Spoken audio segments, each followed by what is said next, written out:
All right, guys. So I've already pre-ground all of my lard. I'll put a video of that in a second.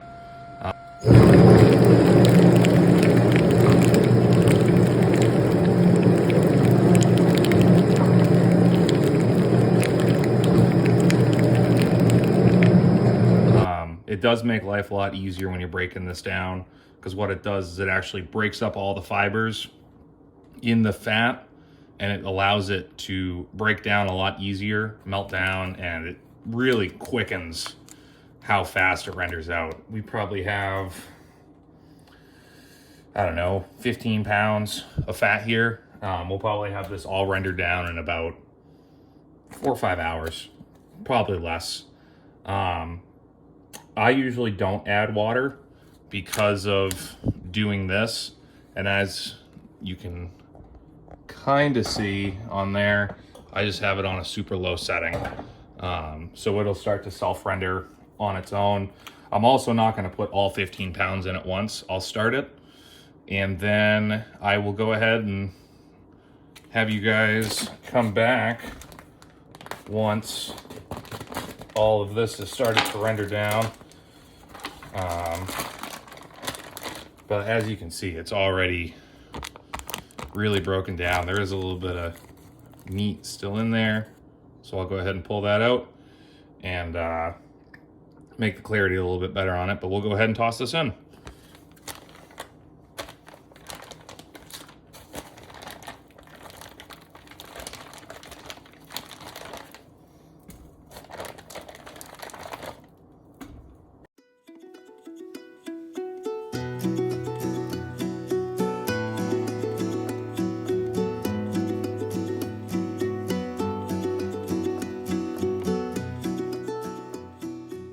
I did turn the heat up a little bit on this just to get it started.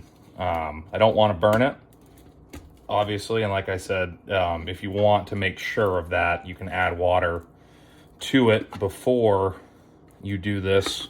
But like I said, with how it's broken down from the grinder, it already starts to melt pretty quick. You can kind of see already it's starting to break down. So what I'm going to do is I'm just going to shut you guys off, and we'll come back when all this started really breaking down.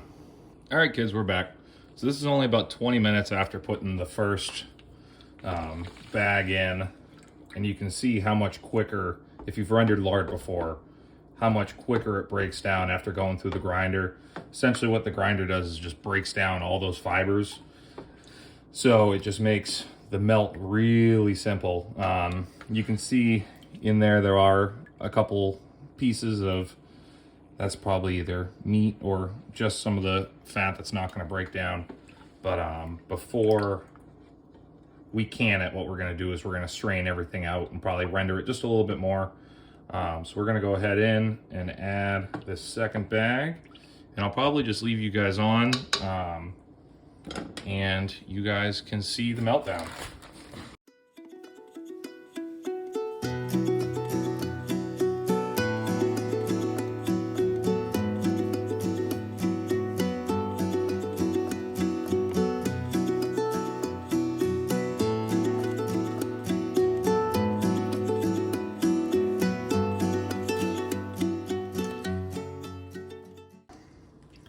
All right, kids, we're back.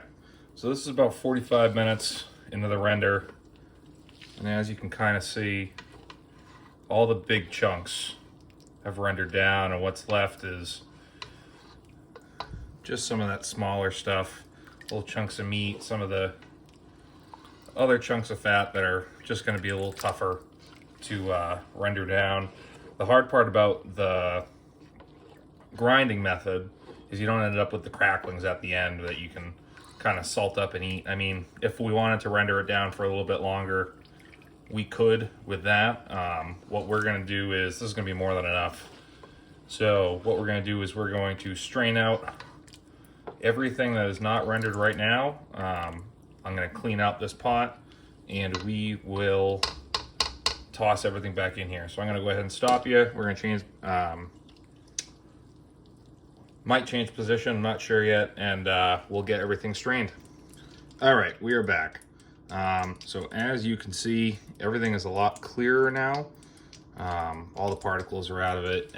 I just transferred it from one pot to another. You can see there's still some stuff floating in there, but we'll take that out at the very end. I'm just gonna put this on very low because my kid's bedtime is coming up, so I'm not gonna get into jarring this at the moment. I will go ahead and show you. It's all tangled up. This is what came out of it. Again, I could have left that on for a while and let everything render out. Like, there's still stuff like this that probably could have rendered out, but with as small as a batch we're doing, we have more than enough. This is going to my neighbor. So, again, it's one of those things where if you want to keep it going, you can. If you have chickens, they go crazy over this. It's really good stuff to give to them. The other thing I've been doing is I got all of my canning jars and supplies washed. I like to pre-wash mine before they go in the pressure cooker, and that's just for kind of what I've been taught and told, and I guess it's for health reasons and everything. You don't want to put something, if it's super dirty, a jar that's super dirty, into the pressure cooker, because then you just have whatever's in there pressurized in your food. So what we're gonna go ahead and do is I'm gonna shut you off now, and once I start getting the canning process going, I'll get you back over here. So, all right, kids, we're back. So this has been sitting on low for probably about an hour and a half now. As you can see right to the bottom of the pot. That's what you're looking for. I took a lot of the sediment out when I was transferring pots over. So we are going to go ahead and start putting this into jars. So we'll go ahead and stop this video. I'll get the pressure cooker all set up to get ready for canning. And next time you see us, we'll be putting lard in jars.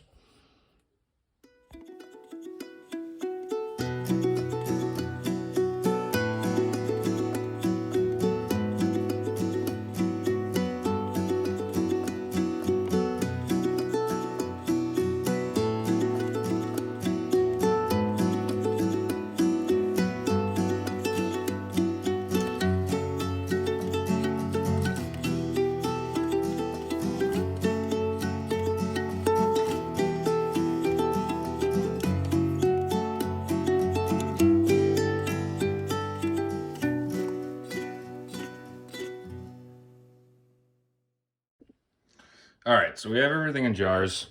This is our pressure cooker. This is a pretty good size one. We got it as a wedding gift. We use it quite a bit. So I always pressure can all my lard. It has a better shelf life that way.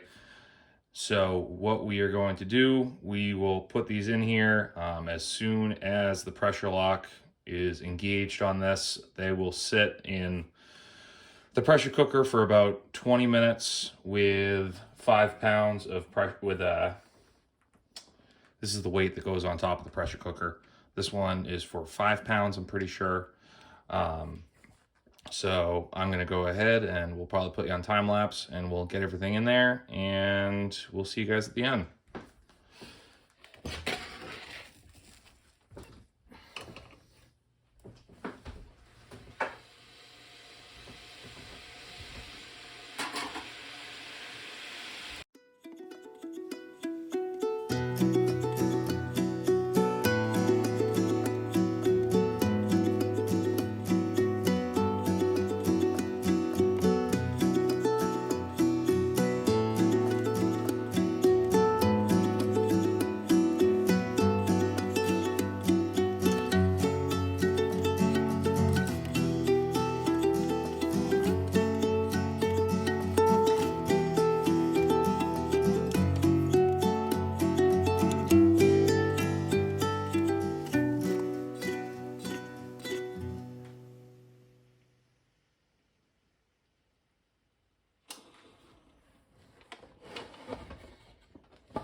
All right, so we are done.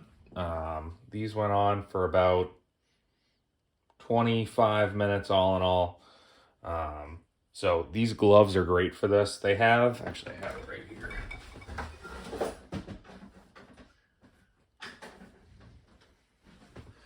Because they don't have it. They have grippers that you can reach in and grab them out. Those work well. I just like these. They're the barbecue pit gloves.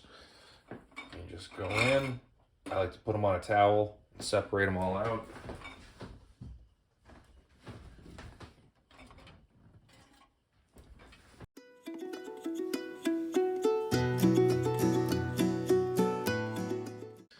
All right, so this is the finished product. I apologize, I had to stop it there. I had to go put baby back to sleep.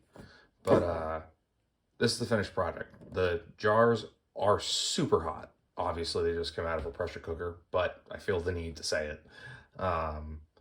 And at this point, you just let them sit, and you can kind of tell right now they have that clear, translucent color almost. But over time, they will harden. So for an example, this was one I pulled off the shelf. This was done in January, but these are good for a year and a half, 2 years, easy on a shelf, and I don't worry about them one bit. And then in the fridge, they're good for another 6. So something like this is a super good thing to use that back fat for. Like, use it. The pig has it, and it's fantastic for cooking. This process is super similar across the board when it comes to rendering down animal fats. It's pretty much the exact same process. So you can do your own beef tallow, deer tallow for like waterproofing and stuff like that, along with black bear fat, same thing. You use it for cooking, waterproofing. I use it to season cast iron pans. It's just a super good value added product that you get out of the pig, so there's no point in throwing it in the garbage. So hope you guys enjoyed and learned something. So thanks for watching.